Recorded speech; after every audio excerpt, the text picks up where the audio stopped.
Bienvenidos. Gracias de corazón por estar del otro lado, por acompañarnos una vez más en este recorrido profético que no busca imponer nada, sino compartir la verdad con respeto, con evidencia y con esperanza. Hoy llegamos a un nuevo capítulo, la segunda trompeta del Apocalipsis. Un mensaje que no fue escrito para asustar, sino para despertar. Un juicio que no es fantasía ni superstición, sino historia real, con consecuencias espirituales que siguen vigentes. El texto dice que una gran montaña encendida cae en el mar y muchos seres vivos mueren. ¿Es solo una imagen simbólica o describe un hecho concreto que quedó oculto a los ojos del mundo? En este nuevo episodio vamos a explorar juntos las pistas, la evidencia y las señales proféticas para entender qué representa este juicio, por qué sucedió y qué nos quiere decir hoy a cada uno de nosotros. Gracias por estar acá. Tu tiempo vale mucho y que el hecho de que estés escuchando esto no es casualidad. Así comenzó la segunda trompeta. Después de la primera trompeta, el cielo no se detuvo. Juan, exiliado en la isla de Patmos, una pequeña isla rocosa del mar Egeo, ubicada frente a las costas de Asia Menor, recibe esta visión durante los últimos años del primer siglo después de Cristo. Según la mayoría de los historiadores cristianos antiguos, el libro de Apocalipsis fue escrito alrededor del año 95 después de Cristo, durante el reinado del emperador Domiciano, quien persiguió intensamente a los cristianos. Ese exilio no fue una leyenda. Hay registros históricos y patrísticos que confirman la presencia de Juan en Patmos, como los escritos de Ireneo de Lión, discípulo de Policarpo, quien a su vez fue discípulo directo del apóstol Juan.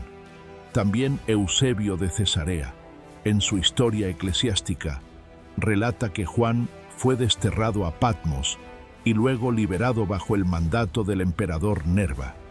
En nuestro canal ya hicimos un contenido especial sobre Patmos, donde contamos cómo era ese lugar, cómo vivió Juan allí y por qué Dios eligió justamente esa isla como escenario para una de las revelaciones más asombrosas de toda la Biblia. Te invito a ver ese video si quieres conocer más sobre el contexto histórico de la visión. Ahora bien, Juan continúa observando lo que ocurre en ese plano celestial, donde ángeles majestuosos reciben trompetas y uno por uno van tocándolas. Él mismo lo dice con claridad. El segundo ángel tocó la trompeta. No es el mismo que el anterior. Cada trompeta es entregada a un ángel distinto, y cada sonido desata un juicio único sobre la tierra. Juan no está soñando, está despierto, en visión. La escena no es producto de su mente, sino una revelación directa de Dios. Y lo que describe, lo ve con sus propios ojos. Dice que cuando el segundo ángel toca la trompeta, una gran montaña ardiendo en fuego fue lanzada al mar, y el impacto fue devastador. La tercera parte del mar se convirtió en sangre. Una enorme cantidad de seres vivos murió, y muchas naves fueron destruidas. ¿Qué significa esto? Si lo tomamos literalmente, parece una catástrofe natural, un volcán, un meteorito, una explosión. Pero si comparamos este pasaje con otros textos bíblicos, la interpretación cambia por completo. En el capítulo 17 del Apocalipsis, el ángel explica que el mar representa pueblos, multitudes, naciones y lenguas. Y en muchos pasajes proféticos del Antiguo Testamento, las montañas simbolizan reinos o poderes importantes. Así se representa a Babilonia en Jeremías, capítulo 51, cuando Dios la llama montaña destructora y anuncia que será convertida en una piedra quemada y caída para siempre. Por eso, Si Juan ve una montaña encendida cayendo al mar, está viendo el juicio contra un poder, un reino que, envuelto en fuego, es arrojado sobre los pueblos y al caer deja muerte, confusión y una crisis que alcanza incluso al comercio y las estructuras de poder. No es un símbolo vacío, es un mensaje profético que tiene un correlato en la historia, porque esa montaña existió y el mar, efectivamente, se tiñó.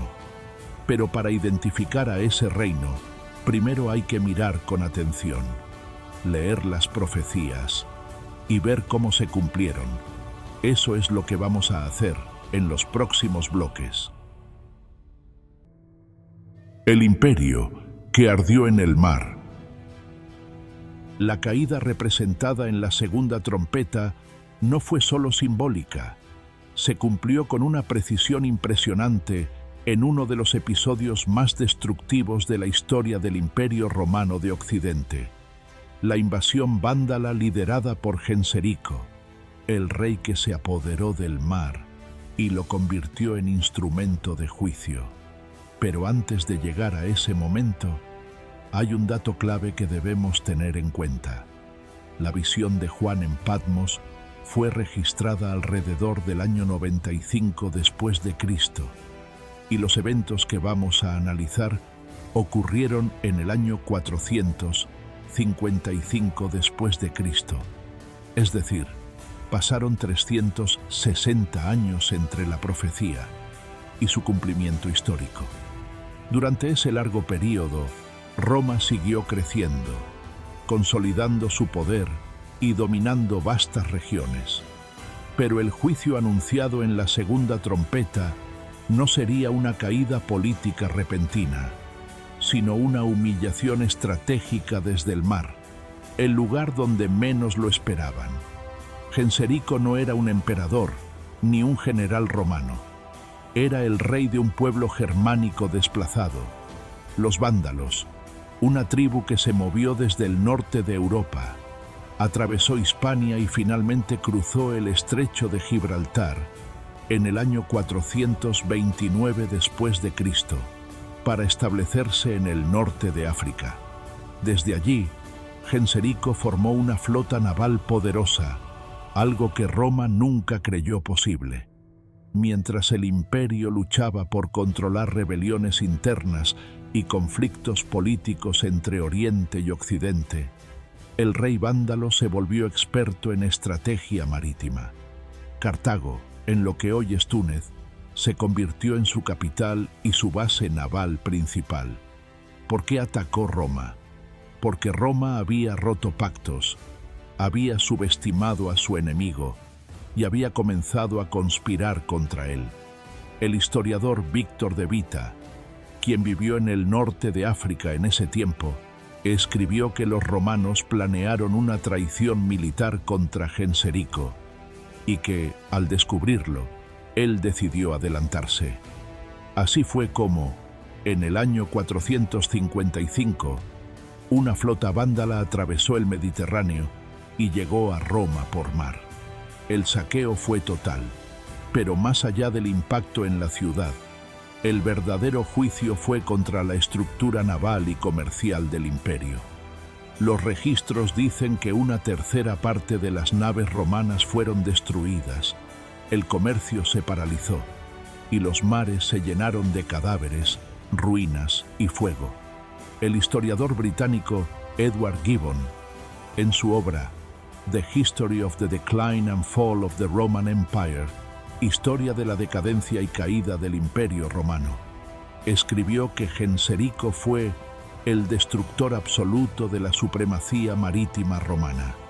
Gibbon publicó esa obra en el siglo XVIII, después de estudiar más de 1000 años de historia con fuentes romanas, griegas y eclesiásticas. Y no fue el único en documentarlo. Procopio de Cesarea, cronista bizantino del siglo VI, relata que los vándalos dominaron el mar con astucia y violencia, y que ninguna flota romana podía resistir sus ataques. Agatías, otro escritor bizantino, afirma que el mar dejó de ser una ruta de comercio y se convirtió en un campo de muerte flotante. A nivel arqueológico, en las costas del norte de África, especialmente en la antigua Cartago, se encontraron restos de embarcaciones, almacenes incendiados y muelles destruidos que coinciden con la época de Genserico. Estas evidencias fueron documentadas en excavaciones realizadas por el arqueólogo francés Gilbert Charles Picard entre los años 1948 y 1963, junto con equipos de investigación franco-alemanes.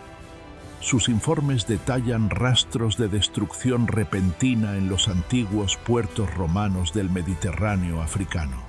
Todo encaja: la visión de Juan, la fecha profética, el fuego, el mar teñido de sangre, la caída de una potencia que parecía invencible. No se trató de una imagen sin sentido. Fue un juicio sobre un imperio que se creía eterno y ardió por mar. El rey del mar. El nombre de Genserico rara vez aparece en los libros escolares, pero en el siglo V después de Cristo fue el terror del Mediterráneo. Nació alrededor del año 389 después de Cristo en una zona que hoy corresponde a Rumania, hijo ilegítimo del rey Godegiselo, líder de los vándalos. Su origen fue humilde y marcado por la adversidad, pero su inteligencia política, su habilidad para negociar y traicionar, y su visión naval lo convirtieron en uno de los líderes más peligrosos de su época. Cuando asumió el trono vándalo, tras la muerte de su hermano Gunderico, no heredó un reino estable. Los vándalos eran un pueblo nómada, desplazado por guerras y necesidades. Pero Genserico transformó esa debilidad en estrategia, lideró la travesía hacia el norte de África, estableció su capital en Cartago y desde allí formó una fuerza naval temida por todos. Los romanos no lo esperaban en el mar. Roma tenía legiones, fortalezas, murallas, pero ya no dominaba los océanos. Y Genserico lo sabía. Mientras los imperios discutían tratados y divisiones, él construía barcos, entrenaba marinos y preparaba ataques precisos contra las rutas comerciales. No luchaba por conquistar tierra, luchaba para quebrar la economía, para cortar el suministro, para convertir el mar en una trampa mortal. Y lo logró. En poco tiempo se ganó el apodo de el amo del mar, porque ningún puerto estaba a salvo. Sus flotas atacaban de noche, quemaban naves, robaban cargamentos y regresaban a Cartago sin ser alcanzados. Los historiadores bizantinos como Procopio y el eclesiástico Víctor de Vita lo retratan como un hombre frío, astuto, que usaba la diplomacia solo cuando le convenía y la violencia cuando nadie la esperaba. Y en el centro de ese poder estaba el mar. No era un accidente, era su campo de batalla. El historiador francés Félix Dan, en su obra sobre los pueblos germánicos, dice que Genserico fue el pirata coronado, un rey sin tierra que hizo temblar a un imperio desde el agua. Ese es el mismo Genserico que Juan había visto en figura profética como una montaña encendida cayendo al mar. Un líder que no dominó por herencia, ni por castillos, sino por fuego, por astucia y por juicio. El mar se tiñó de muerte. El Apocalipsis lo dice sin rodeos. Cuando cayó la montaña encendida, una tercera parte del mar se convirtió en sangre, una tercera parte de los seres marinos murió, y una tercera parte de las naves fue destruida. No es una metáfora, no es poesía, es historia. El mar Mediterráneo dejó de ser seguro. En los años del dominio de Genserico y los vándalos, ninguna carga estaba a salvo. Ningún puerto ofrecía garantía. Las rutas comerciales cayeron, y muchas regiones del imperio que dependían del comercio marítimo quedaron aisladas, sin comida, sin recursos. El golpe más fuerte fue económico y social. Las ciudades costeras comenzaron a vaciarse, la actividad naval se paralizó y las grandes rutas que unían África, Hispania, Italia y el Oriente romano se detuvieron por completo.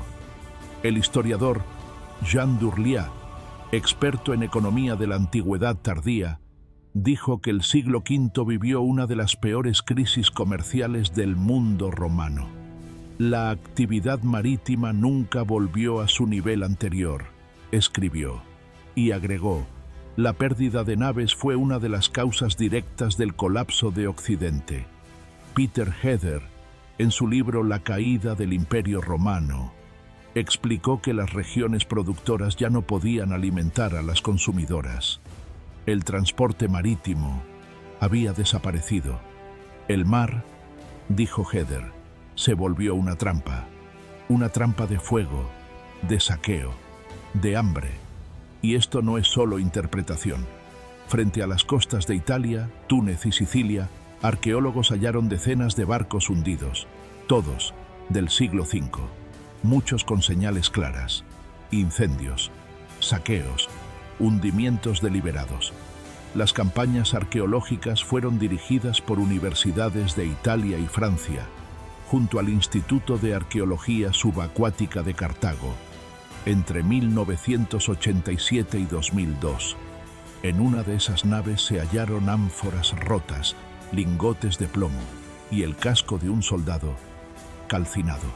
Fue atacada, incendiada y abandonada a la deriva. Eso fue lo que vio Juan.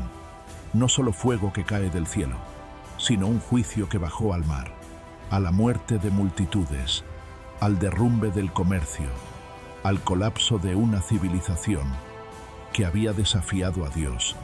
Y lo más increíble es que todo quedó registrado. Caída de Roma. La visión de la segunda trompeta no se cumplió solamente con naves destruidas, ni con ciudades arrasadas, se cumplió también desde adentro, porque Roma no fue vencida por fuerza externa, sino por traición interna, ambición y corrupción en sus propios altos mandos. El emperador que estaba al frente del imperio occidental cuando todo comenzó era Valentiniano III, el mismo que había asesinado a su propio general, Aecio, por celos de su popularidad. Pero el juicio que le esperaba era más grande. En el año 455 después de Cristo, Valentiniano fue asesinado a traición por 2 soldados que habían servido bajo Aecio. Y apenas unos días después, un noble romano llamado Petronio Máximo se proclamó emperador por su cuenta. Pero Petronio no subió solo al poder. Tenía un acuerdo secreto con Genserico, rey de los vándalos. Durante mucho tiempo, Valentiniano había negociado con Genserico una alianza matrimonial. Su hija, Eudoxia, estaba prometida al hijo de Genserico. Pero al morir Valentiniano, Petronio canceló esa unión y obligó a Eudoxia a casarse con su propio hijo, sin su consentimiento. Este gesto fue visto por Genserico como una ruptura directa del pacto y como una traición. Según el historiador Procopio de Cesarea, fue la misma Eudoxia quien envió mensajeros a Genserico pidiéndole que interviniera para vengar la memoria de su padre y liberarla del nuevo emperador. Y Genserico no dudó. Al enterarse de que los vándalos se acercaban por mar, el recién nombrado emperador, Petronio Máximo, intentó huir de la ciudad, pero fue reconocido por el pueblo y linchado en plena calle, como símbolo de la descomposición total del poder romano. Roma quedó sin emperador, sin ejército, sin protección y completamente expuesta. Una vez más, como dijimos en este contenido y en otros anteriores, la mayor debilidad de Roma siempre vino desde adentro. Las traiciones, las intrigas, la búsqueda desesperada de poder la convirtieron en su peor enemiga. Ningún enemigo externo había logrado derribarla por completo, pero desde adentro, ella misma se quebró. Y cuando el mar se alzó, cuando la montaña encendida apareció en el horizonte, ya era tarde. León, Genserico y el eco de Atila. Cuando todo parecía perdido, Roma no fue defendida por legiones, ni por emperadores. Fue defendida por un hombre sin ejército, León I, obispo de Roma, y considerado por la historia como uno de los primeros papas.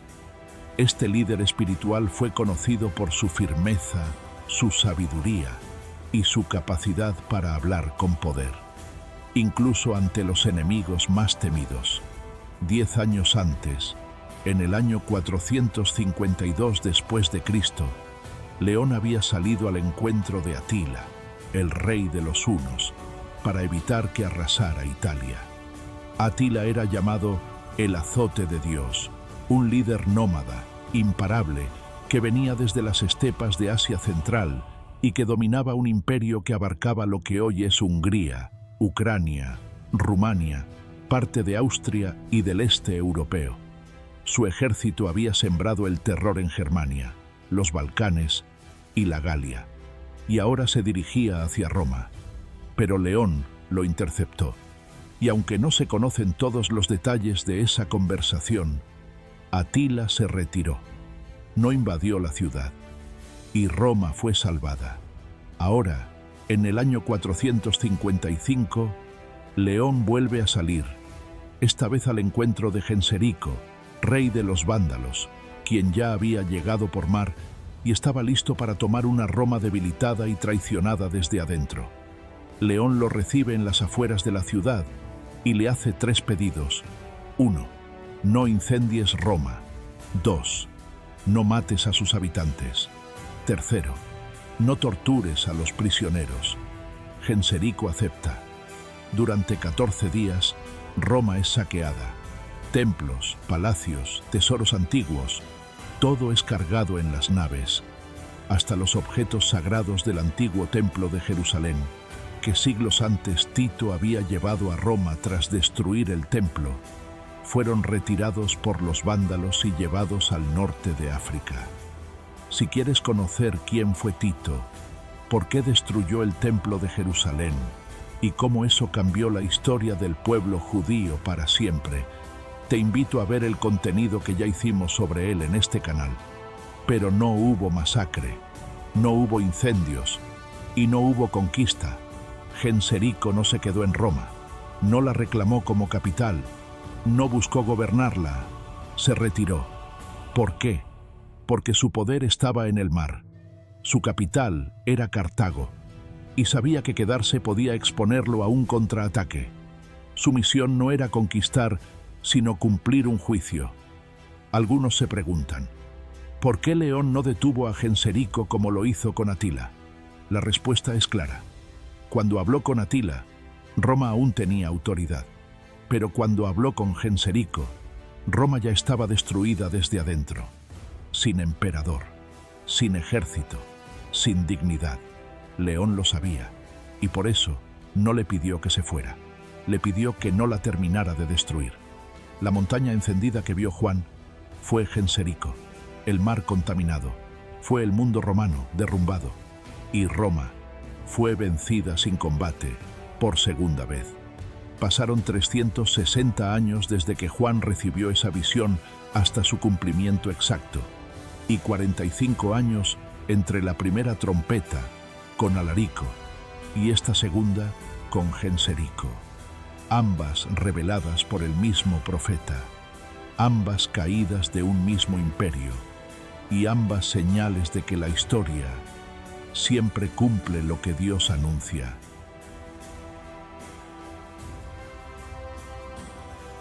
Gracias por llegar hasta aquí.